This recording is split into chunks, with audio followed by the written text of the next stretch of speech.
Bonjour à toutes et à tous, eh bien écoutez, je vous retrouve aujourd'hui non pas pour la suite du cyclameur, mais comme vous pouvez le voir, donc pour une nouvelle thématique sur la chaîne Attention ça tourne, et j'en suis très heureux, puisque j'ai décidé de varier les genres, et je reviens sur un genre que j'affectionne particulièrement. Je suis un fan, comme je vous l'ai dit, du cinéma des années... des décennies, on va dire, majeures du cinéma, de genre, je précise, vraiment pas social, etc. Vous connaissez mes goûts maintenant. Et évidemment, il était normal, tout à fait logique, que je revienne sur l'un des genres majeurs du cinéma italien des années 70, c'est-à-dire le giallo. Donc le giallo qui veut dire jeune, je reviendrai sur l'origine du giallo bien sûr pour vous présenter, pour vous resituer un peu qu'est-ce qui a fait la gloire, l'âge d'or du giallo, puisque donc ça va être la nouvelle thématique. Donc une thématique que je commence aujourd'hui avec un des chefs-d'œuvre du genre de Dario Argento, Les Frissons de l'angoisse ou Profondo Rosso à l'italienne, et film sorti en 1975, un des films majeurs, pour moi son meilleur giallo à ce jour. Vraiment, c'est celui que je mets par l'intelligence de son scénario, l'intelligence de sa mise en scène. Enfin bref, les autres giallo de Argento, j'adore. Mais vous verrez que dans ce cycle, il y aura énormément de réalisateurs, je vais dire beaucoup en tout cas, qui ont compté dans le genre. Et il n'y a pas que Dario Argento, évidemment. Et vraiment... Vous verrez qu'il y a des compositeurs qui accompagnaient aussi ces films, qui sont devenus une véritable institution, je dirais, période fin des années 60 jusqu'à début des années 80. Et vous verrez que c'est un genre majeur du cinéma italien, le giallo, puisque c'est un genre qui a vraiment brillé, explosé, cartonné en salle, notamment Les Frissons de l'angoisse de Argento. Et c'est normal que donc j'élargisse un peu les thématiques que j'aborde sur cette chaîne pour vous donner, je l'espère, envie de découvrir donc ces nombreuses pépites, puisque je vais parler quand même dans ce nouveau cycle, je vais parler quand même de 30 films autour du genre. Et croyez-moi, alors bien sûr il y en a bien plus que 30, mais je vais pas pouvoir parler de tous, parce que je ne les ai pas tous vus non plus. Il y en a qui sont introuvables aujourd'hui. Il y en a bien sûr comme Les Frissons de l'angoisse, bien sûr, qui lui existe en Blu-ray, qui existe en DVD dans un superbe coffret où il y a la version intégrale également de 2h06. Et c'est celle-là bien sûr dont je vous parlerai aujourd'hui, que je vous conseille, même si la version cinéma est tout à fait louable, mais beaucoup moins explicite quand même sur cette œuvre qui est pour moi très riche, les Profondo Rosso, et que je considère donc comme un film majeur, en tout cas du genre. Donc sorti en 1975, et voilà, donc je suis très très content donc d'aborder ce cycle avec ce nouveau film, ce premier film donc de Dario Argento, l'un des réalisateurs majeurs. On n'oublie pas bien sûr d'autres films qu'il a fait comme Suspiria, en tout cas de sa grande période, je dirais, du cinéma qui a compté dans sa filmographie, le meilleur, Inferno, etc. Mais qui sont moins des giallo quand même. Mais il a eu surtout ses heures de gloire avec le giallo aussi. Et évidemment, c'est un genre qui a brillé dès les années 60 avec Mario Bava et 6 femmes pour l'assassin. Voilà, donc aujourd'hui, donc, on va revenir avec en fond musical donc la musique incroyable des Gobelins. Les Gobelins, vous connaissez, c'est un groupe qui a travaillé plusieurs fois avec Dario Argento, notamment sur Ténèbres, sur lequel je reviendrai bien sûr, parce que c'est un excellent giallo. Et puis ils ont travaillé également sur le film Zombie de Romero, pour ne citer que celui-ci. Voilà, parce qu'il y a beaucoup de BO des Gobelins qui ont marqué le cinéma de genre. Alors, sans oublier, bien sûr, vous verrez qu'il y a Ennio Morricone, qui est un compositeur qui a énormément compté pour le giallo. Alors aujourd'hui, donc, je vais attaquer donc la thématique giallo avec Les Frissons de l'angoisse, donc qui est un film pour moi le meilleur de Dario Argento sur le genre giallo. Alors on va revenir d'abord, avant que je vous présente l'histoire du film, avant que je vous parle un peu du film et pourquoi moi je trouve que c'est un giallo qui est vraiment indispensable. Eh bien, le giallo, sachez que c'est un genre cinématographique donc qui vient d'Italie, qui est à la frontière du cinéma policier, du cinéma d'horreur, de l'érotisme, et qui a connu, donc, comme je l'ai dit, son âge d'or des années 60 aux années 80. Et donc le terme giallo, c'est la couleur jaune, hein, ça renvoie à cette définition. Et donc à la base, ce sont des romans policiers italiens qui ont fleuri dans les années 20, qui s'intitulaient donc giallo. Et c'était pour désigner donc un genre policier avec des codes spécifiques à ce genre de roman noir, qui donc signifiait en fait le terme giallo, donc c'était pour qualifier donc un roman avec l'histoire d'un tueur souvent ganté ganté, pardon, avec qui utilise souvent des armes blanches pour tuer ses victimes. Voilà, donc des codes aussi visuels spécifiques avec beaucoup de couleurs vives, le rouge, le noir, le vert, le jaune, bien sûr. Voilà, donc de façon étymologique, le giallo, c'est vraiment donc né en Italie, et c'est ce qu'on appelle en fait des films d'angoisse, de thrillers, qui sont pas spécialement axés vraiment sur le type policier en particulier. Mais voilà, donc c'est un genre donc qui a fleuri et qui a pris vraiment sa quintessence, je dirais vraiment qui a explosé, fin des années 60, hein. Avec justement un des premiers giallo d'Argento sur lequel je reviendrai, L'oiseau au plumage de cristal. Et voilà. Et ensuite, bien sûr, il y a des réalisateurs qui ont brillé, hein. Maurizio Lucidi, Sergio Martino.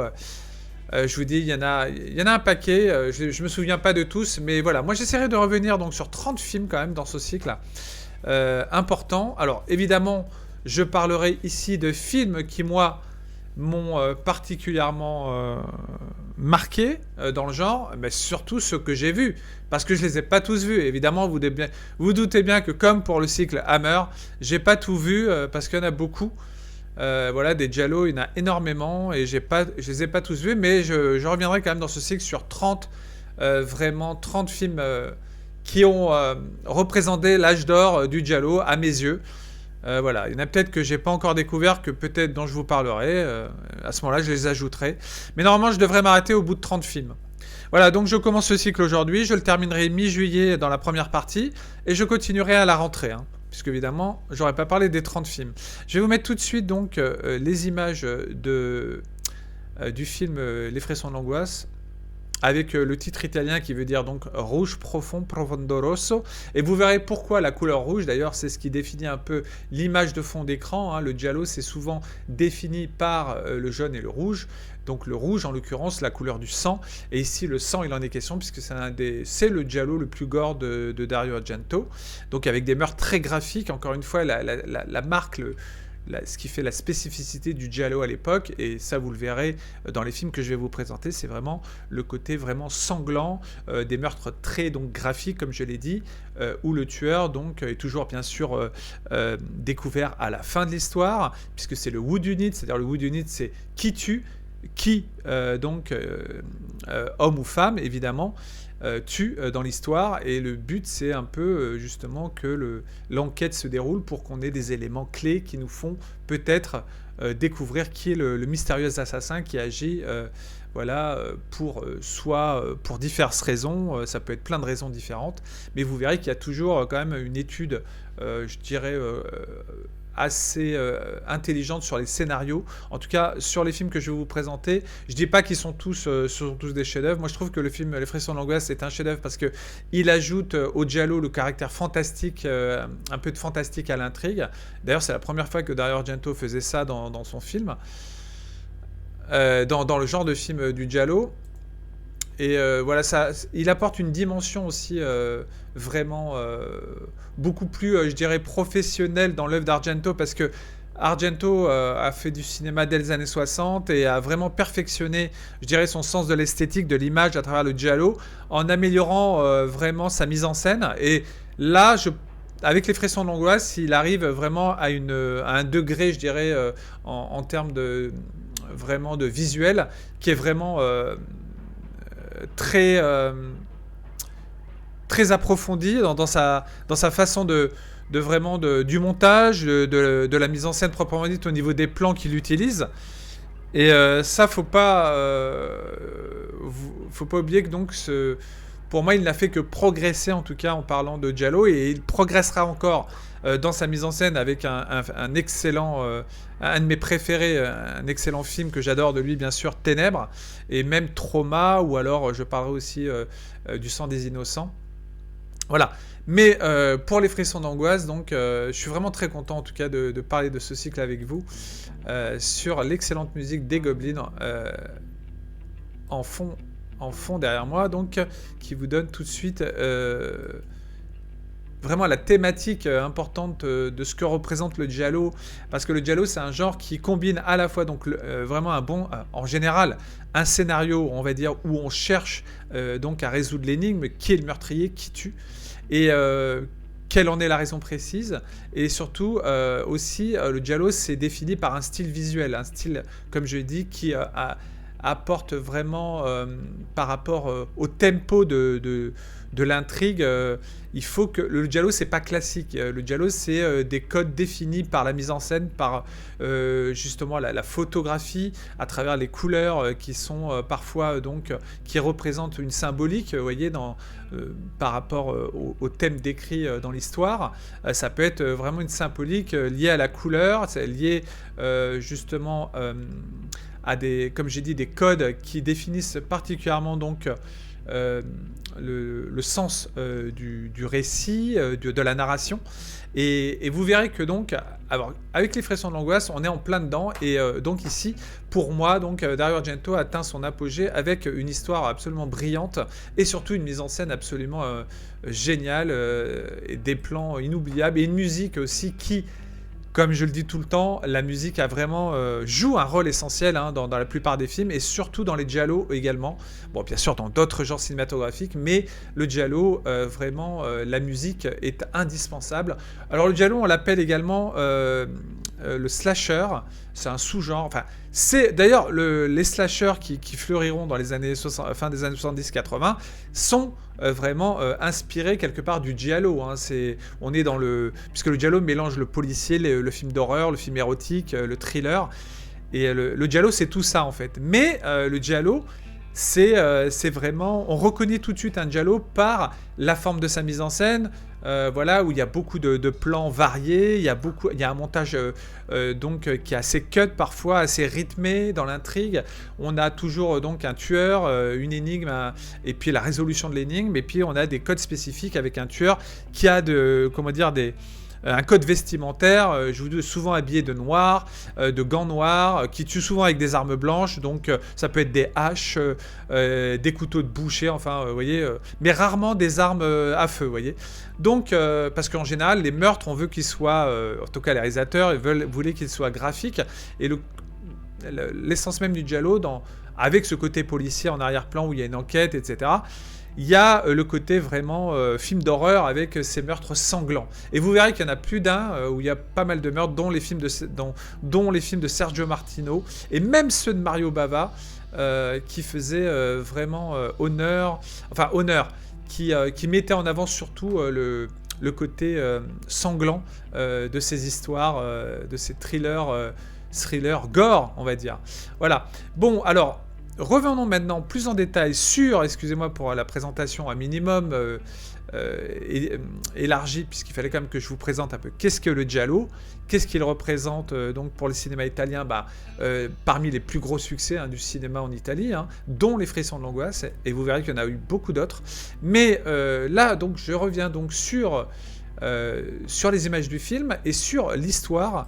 Donc, comme je fais d'habitude, pour vous représenter donc ce film, Les frissons d'angoisse, qui est donc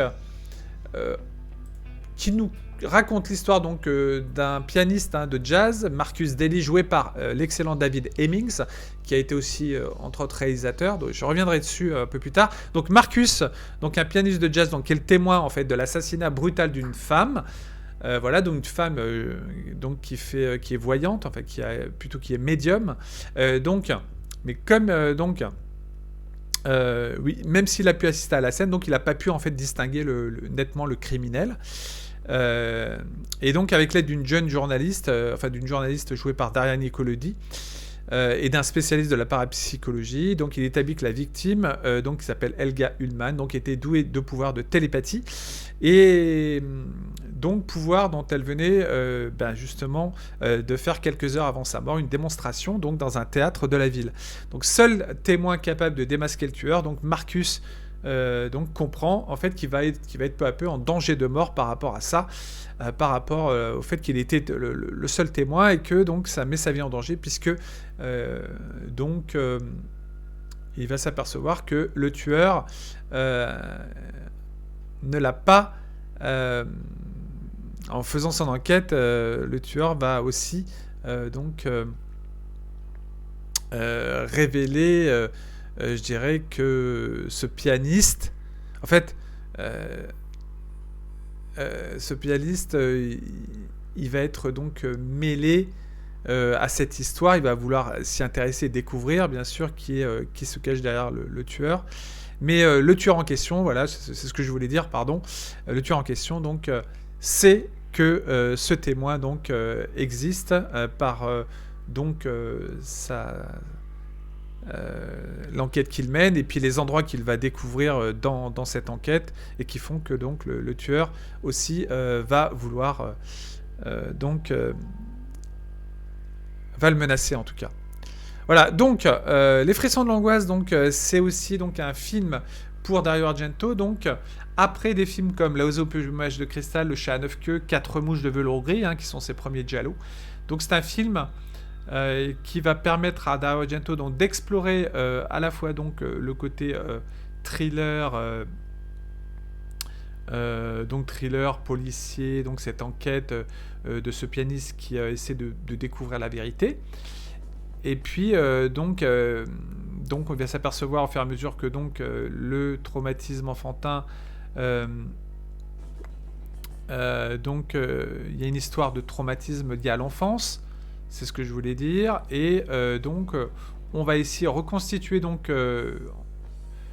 Argento va se servir donc de ce point de départ pour reconstituer une enquête vraiment avec donc des éléments meurtriers au milieu de l'enquête, puisque certaines personnes liées qui vont l'aider donc vont périr sous les coups, je dirais, de ce tueur particulièrement sadique et violent. Et ce qui est génial, c'est que donc Argento y associe en tout cas des éléments clés à travers des images de l'enfance, où on voit donc le passé du tueur, et puis on voit aussi les éléments qui font que ce tueur donc agit à travers des poupées, des objets symboliques, etc. Et donc plus le pianiste va se rapprocher de la vérité, évidemment, plus il va mettre sa vie en danger. Voilà, donc c'est aussi parce que le tueur cache donc un lourd secret. Voilà, donc il y a des éléments dans ce film que vous devrez vraiment bien situer, repérer, pour vraiment découvrir qui peut être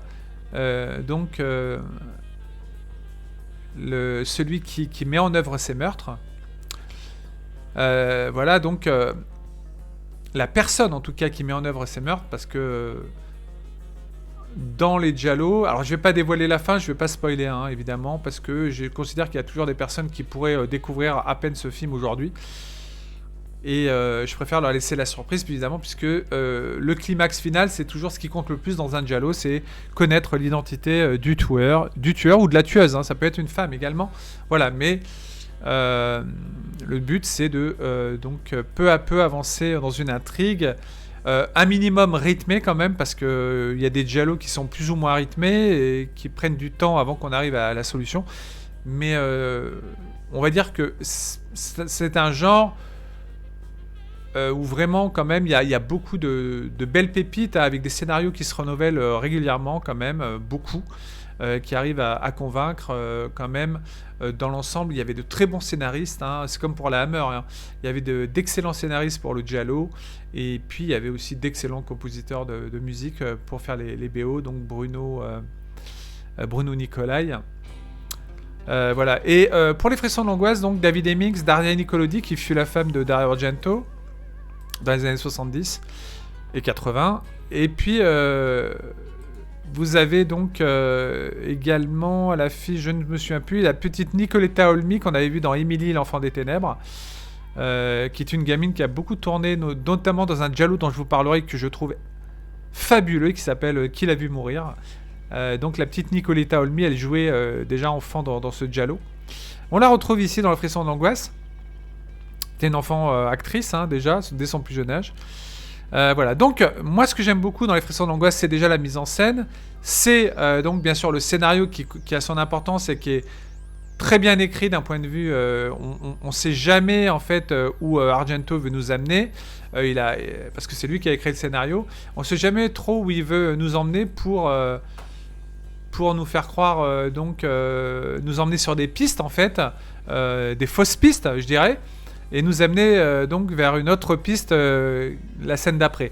Donc il y a vraiment des rebondissements intéressants dans ce Frisson de l'angoisse, accompagné donc d'une mise en scène très intelligente au niveau de tout ce qui est forme, c'est-à-dire que vraiment avec des plans très variés, une façon de composer encore une fois l'image, surtout appuyé par une photo magnifique. Donc c'est ça aussi le giallo, c'est l'intelligence de créer une ambiance à travers la mise en scène pour que le spectateur soit plongé dedans, immergé et en accord total avec l'intrigue. Et voilà, donc on crée aussi donc un couple qui enquête, hein. Ici c'est David Hemmings, Daria Nicolodi, et donc ici apporter une touche de fantastique, donc à travers des éléments, comme je l'ai dit, donc issus donc du cinéma d'épouvante, comme par exemple la médium, que je citerai en personnage, personnage joué par Masha Merrill, hein, actrice française, qui a tourné quelques films en Italie, dont un excellent film d'Aldo Lado, où elle joue une véritable, je dirais... un véritable monstre à visage féminin, c'était l'excellent film de Aldo Lado, donc Le Dernier Train de la Nuit, que je vous conseille vraiment. Donc ici, l'atmosphère fantastique est rendue donc par une forte marque sur, je dirais, une mise en scène stylisée, donc un côté visuel très appuyé par donc une image qui exploite bien sûr la couleur rouge, puisqu'on est dans le rouge profond, c'est le titre original du film d'ailleurs, en italien. Et puis on dérive bien sûr sur des couleurs brunes, orangées, voyez, avec souvent donc dans la forme donc une caméra qui est très mobile, mouvante, avec des très gros plans, des plans éloignés, notamment un plan, si vous voyez sur les images que je vous montre, alors pas celui-ci, mais il y a un plan, vous verrez à un moment donné sur le diaporama que je vous montre, un plan éloigné, donc souvent des cadrages qui montrent le personnage qui semble isolé et donc seul face à une menace indicible. Et donc Argento joue beaucoup sur les perspectives dans sa mise en scène. Je vais remettre un peu plus de musique. Donc l'enquête, comme cette image où on voit donc un dessin d'enfant, vous voyez, un dessin enfantin, donc qui mène le protagoniste sur une autre piste pour essayer d'avancer dans l'enquête et deviner qui donc a tué la personne qu'il a vue au début, donc qui est jouée par Masha Merrill, qui est la médium. Et puis les autres victimes qui vont, comme cette femme avec cette poupée pendue, vous voyez toujours les éléments clés du passé liés au traumatisme enfantin du tueur. Voilà. Et donc, pourquoi donc ce passé refait surface et pourquoi les victimes donc, certaines victimes sont choisies par le tueur. Évidemment, on saura tout ça à la fin. Et la fin, elle est absolument excellente puisque ça part... je dirais dans quelque chose de très visuellement sanglant, notamment la menace qui plane sur David Hemmings. Et ici, vous voyez le premier meurtre de Masha Merrill, donc qui se plante, enfin qui s'égorge sur... la vitre est brisée, le tueur... la tue par derrière en fait et puis elle se coupe littéralement la gorge. Les plans sur les yeux, bien sûr, ça c'est un signe distinctif des giallo, souvent des plans, des gros plans qui montrent donc un œil, l'œil de la victime, ou même l'œil du tueur parfois. Et voilà, et puis surtout l'imagerie ici avec donc fantastique, avec vous voyez, des visions macabres, des visions de poupées un peu flippantes, etc.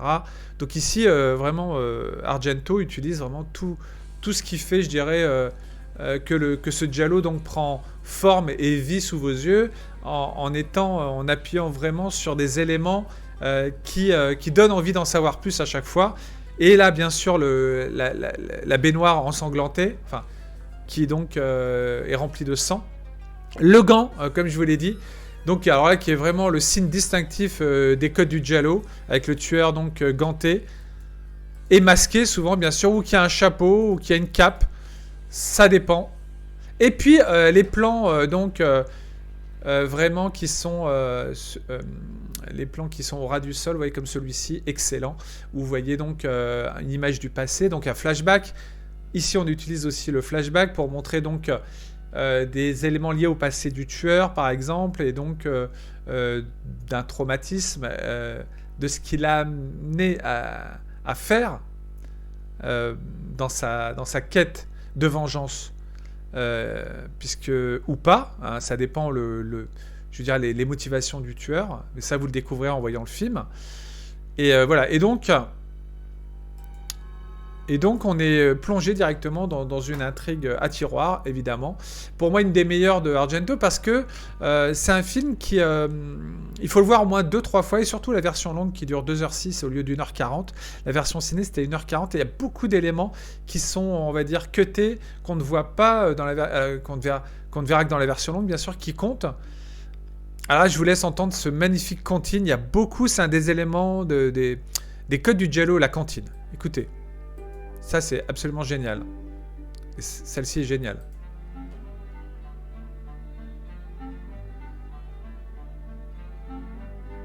Voilà, donc ici, on est totalement dans une ambiance entre donc ou parfois quand on voit donc le flashback du passé avec les éléments, la poupée, etc. L'enfant donc qui joue, etc. On voit bien sûr la comptine représente et est en lien directement avec le passé de l'enfant et avec ce qu'elle écoutait et avec plutôt, je dirais, ce qui représente un thème qu'elle entendait à l'époque, etc. Donc, en l'occurrence, ici, dans Les Frissons de l'Angoisse, il y a quelque chose qui est lié donc au passé de l'enfance du tueur, sans en dire trop, évidemment. Vous verrez par vous-même, mais il y a une comptine qui s'ajoute et qui colle parfaitement avec les images. Mais il n'y a pas que ça. Il y a également, donc, dans ce film, une véritable introspection, je dirais, dans le fait que le scénario donc s'agrémente quand même d'une mise en scène aussi qui compte dans, je dirais, la narration donc vraiment accompagne vraiment l'intrigue, c'est-à-dire l'intrigue visuelle. Enfin, les images sont vraiment en corrélation directe avec, je dirais, la narration. C'est-à-dire qu'en fait, chaque image ici, chaque plan pour moi est significatif de ce que le tueur ressent et pourquoi il fait ce qu'il fait. Voilà, donc c'est une façon en tout cas de vous amener, vous en tant que spectateur, vers la solution finale pour justement vous captiver quand même un minimum à ce qui se passe et de définir votre propre, je dirais, solution, parce que le but aussi dans un giallo, c'est de deviner qui est le tueur, hein. Moi j'adore, ou la tueuse, et c'est vrai, ou les tueurs, parce que des fois ça peut être aussi plusieurs tueurs. Je ne vous en dis pas plus, mais en tout cas c'est vrai qu'il y a donc une façon de faire briller tout ça en général, donc qui vraiment nous amène à une réflexion souvent en tant que spectateur. Et c'est là où donc j'estime qu'un giallo est réussi, c'est quand on n'arrive pas à vraiment trouver la solution, parce qu'il y a des giallos où on devine très vite qui est l'auteur des crimes. Et là, c'est pas bon. Il y en a quelques-uns, mais moi je vais vous parler vraiment des giallos où justement l'intrigue, je veux dire, la solution, le whodunit, comme je dis, vous ne le devinerez qu'à la toute fin, ou alors vous le verrez, vous le découvrez en croyant que c'était ça et c'était pas du tout ça, quoi.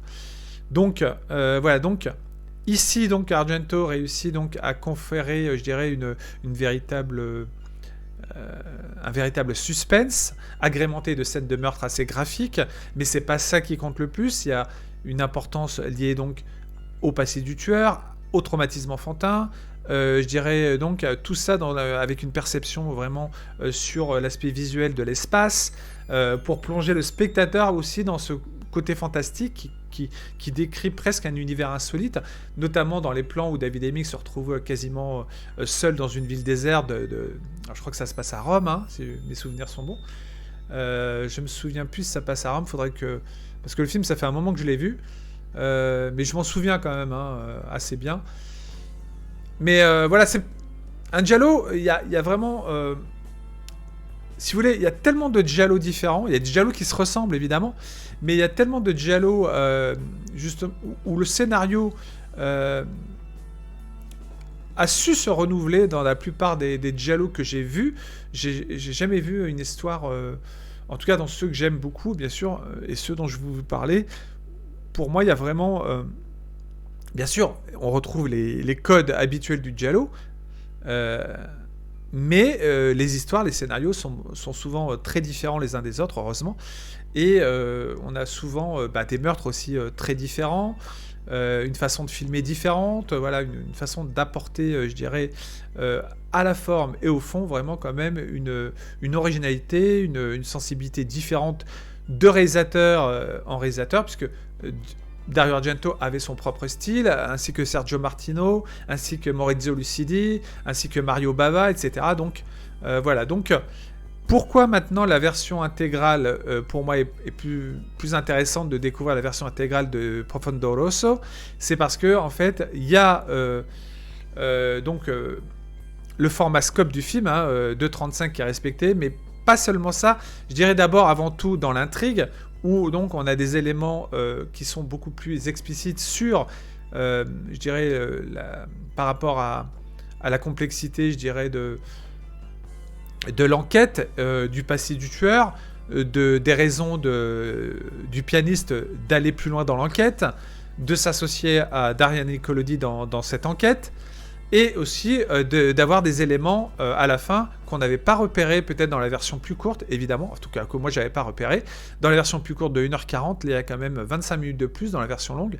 Donc moi franchement je vous invite à découvrir le double DVD français qui avait été publié chez Wildside, où donc il y a ces deux versions. Alors je crois qu'il existe également en Blu-ray, mais je sais pas s'il y a la version intégrale avec. Mais moi je vous invite... à vous faire une idée sur les deux versions. Vous verrez qu'il y a vraiment une différence majeure entre la version ciné d'1h40 et celle de 2h06 avec un montage différent d'Argento. Pardon, un montage différent du film d'Argento, mais qui avait été fait sans son accord, d'après mes notes. Voilà. Mais pour moi, qui a le mérite donc d'élargir, je dirais, les séquences. Donc j'ai parlé avec Daria Nicolodi par exemple, et avec David Hemmings, peut parfois donc rendre le récit aussi un peu plus je dirais explicite sur certaines choses, ou confus, mais quand même on comprend mieux justement la finalité de l'histoire et pourquoi les éléments de l'enquête nous amènent à telle ou telle chose, notamment un détail qu'on voit au tout début du film, dans une scène de couloir avec des miroirs, vous verrez, avec des tableaux aussi, où il y a un élément qu'on revoit donc, et que donc le personnage de David Hemmings se rend compte à la fin, et si vous ne faites pas attention, c'est un détail qui vous échappe et qui est important pour, par exemple...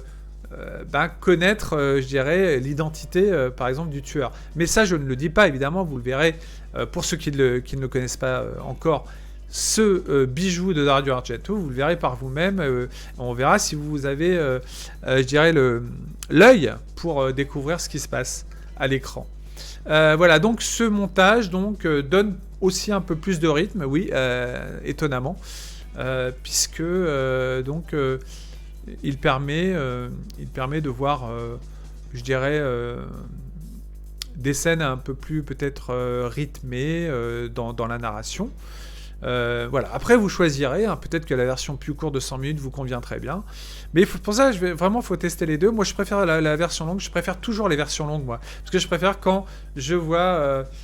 Alors, il faut que ça serve vraiment l'histoire, hein, une version longue. Il faut vraiment que ce soit pas simplement des séquences qui n'ajoutent rien à l'histoire. Évidemment, ça m'intéresse moins.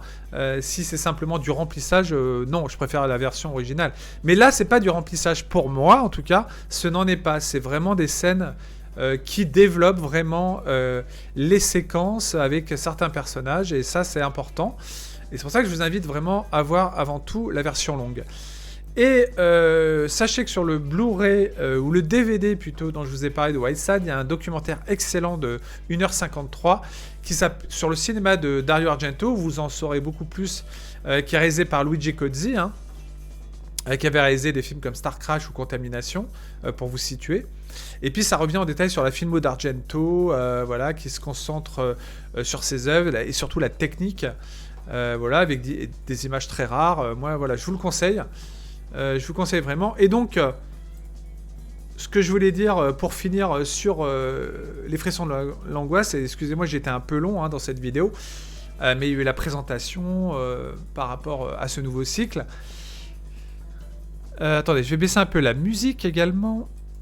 Voilà, donc les frissons de l'angoisse, donc première pépite, hein, du genre, donc qui regroupe vraiment tout ce que j'aime dans cette thématique du giallo, à savoir une bonne intrigue, une mise en scène vraiment qui joue à la fois donc en parallèle sur donc l'importance des images à travers la narration, à travers l'énigme en elle-même, donc vraiment des images construites en lien avec directement donc des flashbacks, avec vraiment donc une musique bien sûr qui accompagne merveilleusement l'histoire.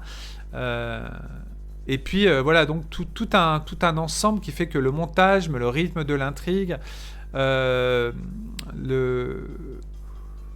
wood unit final est excellent. Enfin, vraiment, moi je trouve que c'est tout ce que regroupe le film, vraiment, que ce soit à travers l'interprétation aussi de David Hemmings ou de Darian Nicolodi, même des acteurs secondaires. Donc la forme est parfaite. Voilà. Donc pour moi, c'est un film qui fait que Argento ici, en termes de violence visuelle également, il signe une réalisation vraiment très inspirée, davantage que ses anciens films. Mais les anciens films, il y a déjà des très très bonnes choses, hein. J'y reviendrai, mais vous verrez. Mais ici, quand même, je trouve qu'il atteint vraiment son sommet, parce qu'il maîtrise tout, en fait. Aussi bien la forme que le fond, à travers son intrigue excellente, à travers donc l'aspect visuel, les séquences de meurtre, notamment un plan séquence que j'adore. Et on retrouvera d'ailleurs un plan séquence excellent dont je vous parlerai en détail dans Ténèbres, un de mes giallo préférés d'Argento. Et voilà, donc tout ça avec beaucoup plus de gore, évidemment, des gros plans, donc avec un côté très graphique, avec donc les coups de couteau, l'impact physique. Voilà, un rythme rapide, aussi bien dans la version... Enfin, surtout dans la version longue, oui, chose étonnante, qu'il y a presque plus de longueur par moment dans la version courte. Mais la version courte est quand même... mais je vous dis, elle quand même, elle est à voir, mais elle est quand même, elle passe sur certains détails qui fait que peut-être on peut ne pas comprendre tout dans l'intrigue, parce que justement il y a comme des ellipses, voilà, qui font que on passe rapidement sur certaines choses qu'on aurait aimé peut-être, qu'on aurait aimé voir se développer un peu plus. Et donc la version longue permet de voir ces séquences beaucoup plus développées. Voilà. Et voilà, donc... excellente musique des Goblins, évidemment. Cette musique un peu rock, un peu comptine, enfantine, etc.